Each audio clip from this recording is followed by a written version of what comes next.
Surprise! I'm back. RB Remix.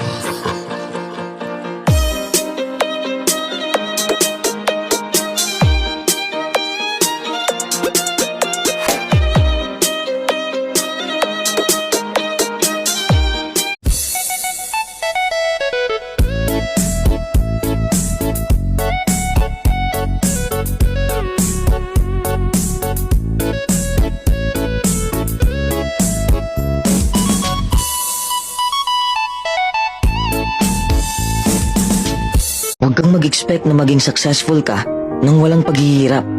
Remember this, true success comes from endurance and perseverance. Kung madali lang maging successful sa buhay, edi sana'y successful na tayong lahat, di ba? Huwag mong iasa sa swerte ang buhay mo. Invent opportunity and embrace your failures.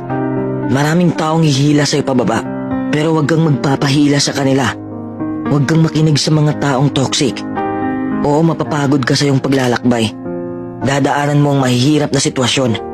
Darating ka sa punto na mawawalan ka na ng ganang gawin ang passion mo at mabibigo ka. Ang punto ko lang, the next time you fail at something, congratulate yourself. It is an achievement. You're one step closer to actual success. Marami kang matutunan sa kabiguan mo.